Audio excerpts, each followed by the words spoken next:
आज की इस वीडियो में हम डिस्कस करेंगे sequence and series of function के बारे में। तो स्टार्ट करते हैं। सबसे पहले हम थ्योरी पार्ट जो है एक बार देखेंगे, उसके बाद इससे रिलेटेड जो भी क्वेश्चंस हैं जो CSIR में आ चुके हैं उनको मैं नेक्स्ट वीडियो में कवर करूँगी। लिंक आप लोगों को डिस्क्रिप्शन में मिल जाएगा जब वीडियो अपलोड हो जाएगी, और इन केस ना मिले तो आप लोग मुझसे कमेंट सेक्शन में पूछ सकते हो। तो ओके, तो स्टार्ट करते हैं।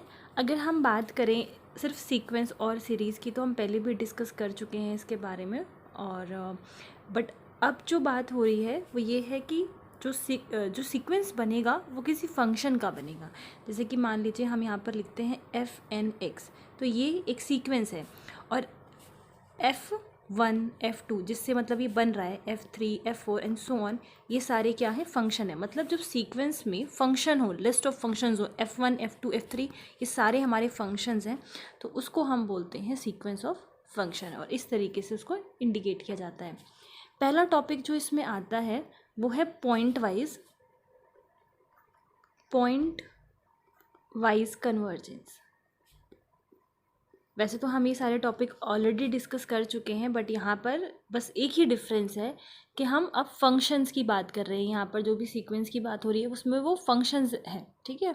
तो पॉइंट वाइज कन्वर्जेंस में क्या होता है, limit n tends to infinity अगर हम कर दें f(n)x पे, ठीक है, और लिमिट हमें मिल जाए, अगर लिमिट ये जो भी हमारा सीक्वेंस है फंक्शन का, उस पर हमने लिमिट निकाली, और लिमिट क्या कर जाए, एग्जिस्ट कर जाए for all x belongs to the D domain जिसकी भी हम बात कर रहे हैं, ठीक है, तो हम कहेंगे कि वो पॉइंट वाइज कन्वर्जेंस है। पॉइंट वाइज कन्वर्जेंस में जैसे कि मान लो आपने, हमारा जो डोमेन है वो 0 to 1 है, तो ये जो हम निकालते हैं f(n)x में, जो हम लिमिट पुट करते हैं, limit n tends to infinity, और जो हमें हमारा आंसर आता है उसको हम मान लेते हैं कि वो हमारा f(x) है, और f(x) को फिर हम कैलकुलेट करते हैं कि मतलब जैसे मान लो डोमेन हम मान लेते हैं थोड़ी देर के लिए, हमारा इंटरवल 0 to 1 है, तो क्या क्या लिमिट्स आएंगी जब x की वैल्यू यहाँ से बिलोंग करे। थोड़ी देर के लिए मान लेते हैं जो भी फंक्शन होगा, x इक्वल्स टू 0 होने पर कोई और वैल्यू दे रहा है, और 0 और 1 से कोई और वैल्यू दे रहा है। सपोज करो इस पर हमने रखा तो आंसर 0 आ रहा है, और इस इंटरवल पे आंसर हमें 1 दे रहा है, ठीक है, when limit n tends to infinity. तो यहाँ पर आप देख रहे हो कि जो भी हमारा डोमेन है उसके अंदर, इसके अंदर जितने भी पॉइंट्स हैं वो इसमें इंक्लूड हो गए। एक तो ये 0 हो गया, और 0 को छोड़ के 0 to 1 ये सारे इसमें इंक्लूड हो गए। तो हम ये देख रहे हैं कि जब x की वैल्यू 0 है, या फिर 0 को छोड़कर जो बाकी के पॉइंट्स है डोमेन है उनकी वो जब वैल्यूज़ हैं, तो हर एक केस में फॉर ऑल x जो लिमिट है वो एग्जिस्ट कर रही है।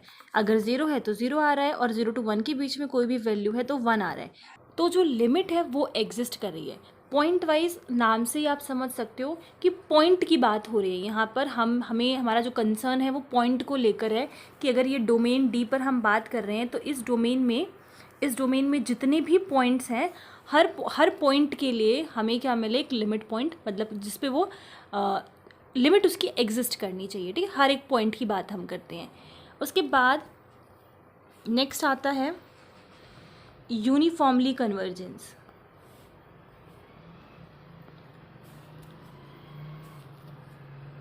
Uniform convergence. अब पॉइंट वाइज और यूनिफॉर्म कन्वर्जेंस में हमने पहले भी डिस्कस किया हुआ है क्या डिफरेंस होता है। पॉइंट वाइज क्या है, एक पॉइंट आप अकॉर्डिंग टू पॉइंट चेक कर रहे हो कि किस पॉइंट पर क्या आपको लिमिट मिल रही है। बट यूनिफॉर्मली कन्वर्जेंट में हम पूरे डोमेन की बात करते हैं, सिर्फ अब हम पॉइंट की बात ना करके पूरे डोमेन की बात करते हैं, और उसमें हमारी यही कंडीशन होती है दैट f(n)x मतलब जो हमें सीक्वेंस दिया हुआ है फंक्शन का, minus f(x) this should be less than epsilon. Epsilon की वैल्यू यहाँ पर क्या है, greater than 0 for all epsilon greater than 0, यहाँ पर n for all n greater than, यहाँ पे n नेचुरल नंबर है, for all x belongs to the domain. ये जो कंडीशन है वो अगर हमारी सेटिस्फाई होती है तो हम बोलते हैं कि वो यूनिफॉर्म कन्वर्जेंस है, ठीक है। मतलब कि ये जो हमारा सीक्वेंस है फंक्शन का, it is converging to f(x). यहाँ पर जो लिखा होता है, अगर आप लोगों को ध्यान हो तो मैंने ये सब चीज़ें मैं बहुत बार पहले भी डिस्कस कर चुकी हूँ।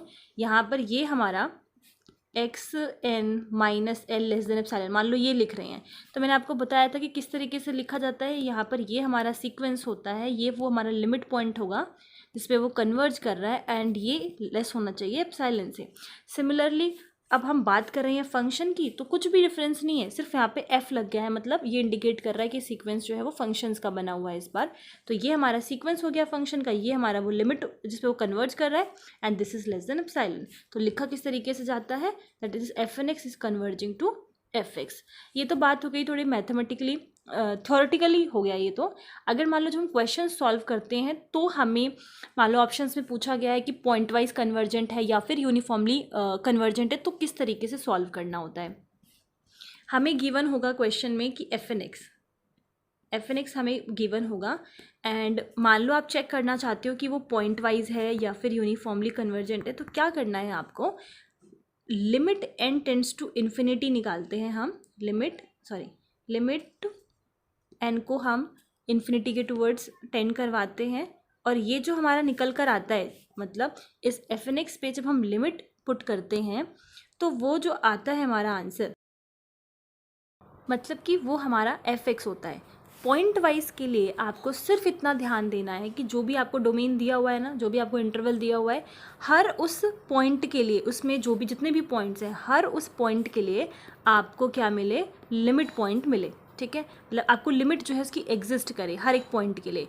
तो देखो दो केसेस हो सकते हैं। एक केसेस मान लो, जैसे कि मैं आपको बस समझाने के लिए बता रही हूँ, मान लो हमने ये 0 to 1 ले लिया, तो इस केस में आपने देखा कि जब x की वैल्यू हम 0 रख रहे हैं तो हमें सपोज़ करो मिल रहा है 0, और जब x की वैल्यू हम ले रहे हैं, 0 को इंक्लूड नहीं कर रहे अब हम यहाँ तक, मतलब 0 to 1 ले रहे हैं, तो आपने ये देखा कि इसका आंसर मान लो हमें मिलता है 1।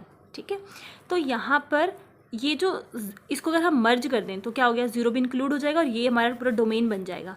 हमने देखा कि इसमें जितने भी पॉइंट्स हैं उन सब के लिए हमें क्या मिल रहा है, लिमिट पॉइंट मिल रहा है, मतलब लिमिट एग्जिस्ट कर रहा है। दैट मीन्स कि ये क्या हो गया, ये पॉइंट वाइज कन्वर्जेंट तो है क्योंकि लिमिट एग्जिस्ट कर रही है। काफ़ी बार क्या होता है कि जो एफ एक्स हमने निकाला, x इज इक्वल्स टू 0 के लिए भी हमें 0 ही मिल रहा है, और बाकी के जो पॉइंट्स हम निकाल रहे हैं, मतलब एक्सक्लूडिंग दिस 0, इसका भी हम निकाल रहे हैं तो भी हमें आंसर जो है 0 ही मिल रहा है। ठीक है, ऐसा भी हो जाता है कि सेम ही मिले, हो सकता है आपको एक से ज़्यादा भी मिल सकते हैं। 0 मिल गया मान लो किसी पॉइंट पर हाफ मिल गया, किसी पॉइंट पर 1 मिल गया, तो ये भी चांसेस हैं, और ये भी चांस हो सकता है, और इस तरीके से भी हो सकता है कि वही सेम ही मिल रहा हो आपको हर पॉइंट पे। तो दोनों ही केसेस में क्या है, ये पॉइंट वाइज कन्वर्जेंट है।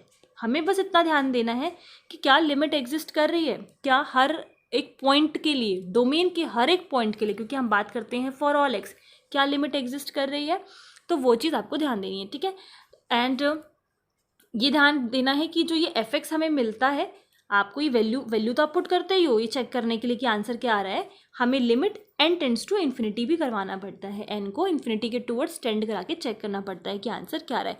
एग्जाम्पल डिस्कस जब हम करेंगे तो आपको और क्लियर होगा, बट उससे पहले हमें थोड़ा इसको थ्योरेटिकली भी समझना पड़ेगा। ठीक है, तो ये तो बात हो गई कि पॉइंट वाइज कन्वर्जेंट की। पॉइंट वाइज कन्वर्जेंट के बाद अगर हम बात करें यूनिफॉर्मली कन्वर्जेंट की, यूनिफॉर्मली कन्वर्जेंट में मैंने आपको बताया कि पॉइंट वाइज में तो क्या होता है, नाम से पता चल रहा है कि आप पॉइंट वाइज चीज़ों को देख रहे हो, ठीक है, कि लिमिट एग्जिस्ट कर रही है या फिर नहीं। बट यूनिफॉर्मली जब हम चेक करते हैं तो यूनिफॉर्मली ये एक पॉइंट प्रॉपर्टी है, ये एक डोमेन प्रॉपर्टी है कि हम पूरे डोमेन पे बात करते हैं, उसकी एक पॉइंट पे बात ना करके पूरे डोमेन पे बात की जाती है कि वो यूनिफॉर्मली कन्वर्जेंट है या फिर नहीं। ओके, अब जैसे कि यही केस मान लेते हैं जो मैंने आपको पॉइंट वाइज के लिए बताया। इन दोनों केसेस में जैसे कि ये आप देखो पॉइंट वाइज कन्वर्जेंट तो है, बट यहाँ पर इसकी जो लिमिट आपको मिल रही है वो मोर देन 1 है, मोर देन 1। तो उस केस में हम ये नहीं कहेंगे कि ये क्या है, यूनिफॉर्मली कन्वर्जेंट है। ठीक है, उस केस में वो यूनिफॉर्मली कन्वर्जेंट नहीं होगा अगर आपको मोर देन 1 लिमिट पॉइंट मिल रहा है, क्योंकि आप ये देखो कि जब आप 0 रख रहे हो तो आपका पॉइंट लिमिट कहीं और एग्जिस्ट कर रहा है, बाकियों के लिए कहीं और एग्जिस्ट कर रहा है। कॉन्टीन्यूटी जो कन्वर्जेंट की यहाँ पर बात हो रही है वो मोर देन 1 के केस में आपको ये करना है कि यूनिफॉर्मली वो कन्वर्जेंट नहीं होगा। जैसे कि मैंने दूसरा केस आप लोगों को बताया कि हो सकता है कि सेम ही पॉइंट आ जाए, लिमिट ये सेम ही आ जाए, तो क्या इस केस में हम कहेंगे कि यूनिफॉर्मली कन्वर्जेंट है? नो, उस केस में भी हम ये तो नहीं कह सकते, अगर अलग अलग आता है तो हम डायरेक्टली ये बोल सकते हैं क्योंकि मोर देन 1 है तो वो यूनिफॉर्मली कन्वर्जेंट नहीं होगा। बट इन केस सेम आता है तो हम ये नहीं कहेंगे कि वो यूनिफॉर्मली कन्वर्जेंट है। उस केस में मे और मे नॉट भी होता है, फिर हमें आगे वो चेक करना आता है, मे और मे नॉट भी। ओके, तो सेम आए तो हम डायरेक्टली नहीं बता सकते, उसके लिए भी हमें चेक करना होगा यूनिफॉर्मली कन्वर्जेंट के लिए। उसके बाद जैसे मान लो कि अगर यूनिफॉर्मली कन्वर्जेंट है तो क्या हम कह सकते हैं कि वो पॉइंट वाइज कन्वर्जेंट होगा या नहीं, और अगर वाइस वर्सा की बात की जाए कि पॉइंट वाइज कन्वर्जेंट है तो यूनिफॉर्मली कन्वर्जेंट होगा कि नहीं। तो ये भी चीज़ जो है वाइस वर्सा, मतलब इफ़ एंड ओनली इफ़ की कंडीशन नहीं होती है। यूनिफॉर्मली कन्वर्जेंट है तो ऑफकोर्स वो पॉइंट वाइज कन्वर्जेंट होगा, ठीक है। अगर आप यूनिफॉर्मली किसी डोमेन में बोल रहे हो कि वो कन्वर्ज कर रहा है तो वो ऑफकोर्स पॉइंट वाइज कन्वर्जेंट भी होगा, बट पॉइंट वाइज कन्वर्जेंट है तो वो यूनिफॉर्मली नहीं होगा। अभी हमने एग्जाम्पल की हेल्प से भी देखा, इस फर्स्ट वाले केस में पॉइंट वाइज तो था बट यूनिफॉर्मली कन्वर्जेंट नहीं था, तो इफ़ एंड ओनली इफ़ का केस नहीं है। इधर से तो ट्रू है, यूनिफॉर्मली यूनिफॉर्म है तो पॉइंट वाइज भी है, बट आप वापस से वाइस वर्सा हम नहीं बोल सकते। Next we have MN test. तो इस टेस्ट में क्या होता है कि हमें फाइंड करना हो FNX यूनिफॉर्मली कन्वर्जेंट है या फिर नहीं है, या फिर यूनिफॉर्मली कन्वर्ज कर रहा है FX को या फिर नहीं। उसके लिए हम क्या करते हैं, हम MN फाइंड करते हैं, और इफ़ MN जो है वो ज़ीरो के टूवर्ड्स टेंड करता है as n tends to infinity, as n tends to infinity, अगर MN ज़ीरो के टूवर्ड्स टेंड कर जाए तो हम ये कहते हैं कि ये जो FNX है, जो ये सीक्वेंस है फंक्शंस की, वो क्या है, यूनिफॉर्मली कन्वर्ज करती है FX को। अब ये देखना है कि MN क्या है। MN की जो वैल्यू है वो हमें मिलती है सुप्रीमम से। सुप्रीमम किसका लेना होता है, FNX माइनस FX का हम निकालते हैं सुप्रीमम। यहाँ पर x जो है वो S से बिलोंग कर रहा है, मतलब जिस पे भी डिफाइंड है वो, ठीक है। तो यहाँ से हमें मिलता है MN, और उस MN को फिर हम चेक करते हैं कि n टेंड्स टू इन्फिनिटी पर MN की वैल्यू ज़ीरो को कन्वर्ज कर रही है या फिर नहीं। अगर करती है तो हम कह देते हैं कि ये यूनिफॉर्मली कन्वर्ज करेगा। यहाँ जो ये MN होता है उसमें हम सुप्रीमम वैल्यू लेते हैं, और जहाँ तक बात है FN और FX की, FN तो हमें ऑलरेडी दिया होगा कि हमें किस फंक्शन का जो सीक्वेंस है किसके बारे में हम बात कर रहे हैं। FX कैसे फाइंड करते हैं, लिमिट वही सेम पॉइंट वाइज कन्वर्जन के लिए जब हम limit n tends to infinity करते हैं और ये फाइंड करते हैं कि FX की वैल्यू क्या है, तो उसके लिए तो जो अभी हमें FX की वैल्यू मिलेगी वो यहाँ पर हम पुट कर देते हैं। मान लीजिए थोड़ी देर के लिए कि FX की वैल्यू हमने सॉल्व की और FX की वैल्यू हमें मिल गई ज़ीरो, तो जो भी यहाँ पर FNX होगा क्वेश्चन में जो हमें दिया होगा वो हम पुट करेंगे, माइनस ज़ीरो कर देंगे, ठीक है, और उसका मोड आ जाएगा, और यहाँ से निकालते हैं हम उसकी सुप्रीमम वैल्यू। अब ये बात ध्यान दीजिए, क्योंकि सुप्रीमम की बात कर रहा है तो एक तरीके से मैक्सिमा की बात कर रहा है। तो काफ़ी सारे क्वेश्चंस में क्या होता है, मैंने डिस्कस किया हुआ है ऑलरेडी ये सब कुछ, जैसे कि मान लो sine NX by n square something कुछ ऐसा है। तो ऐसे क्वेश्चंस में तो हमें पता होता है, मेन मैं साइन NX पे फोकस करना चाहती हूँ कि ऐसे क्वेश्चंस में तो हमें पता होता है कि ये क्या है, बाउंडेड है, तो हम डायरेक्टली इसका जो मोड लगाकर हम लेस देन 1/n स्क्वायर कर सकते हैं, क्योंकि दिस इज़ बाउंडेड। तो साइन जो थीटा होता है ये हमारा बाउंडेड होता है 1 से, तो हम क्या कर सकते हैं, डायरेक्टली इसको बाउंड मतलब लेस देन 1/n स्क्वायर करके लिख सकते हैं इसके मोड को, ठीक है। और ये हमारा एक्ट कर जाएगा MN की तरह, मतलब सुप्रीमम की तरह। MN यहाँ पर सुप्रीमम है, मतलब उससे ज़्यादा जो है फंक्शन की वैल्यू वो नहीं जाएगी, ठीक है।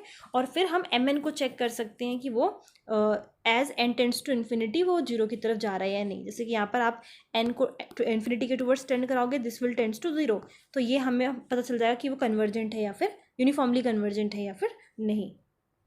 बट कभी कभार क्या होता है कि जैसे कि साइन एक्स वगैरह के केसेस में तो हमें पता है कि वो बाउंडेड है और इजीली सॉल्व हो जाता है, बट इन केस हमें फाइंड करना हो MN इज़ अ मैक्सिमा एक तरीके का। तो हम मैक्सिमा किस तरीके से फाइंड करते हैं, आपके पास FX है और मैक्सिमा फाइंड करने के लिए हम उसका एक बार उसको डिफ्रेंशिएट करेंगे, उसको इक्वेट करेंगे ज़ीरो से।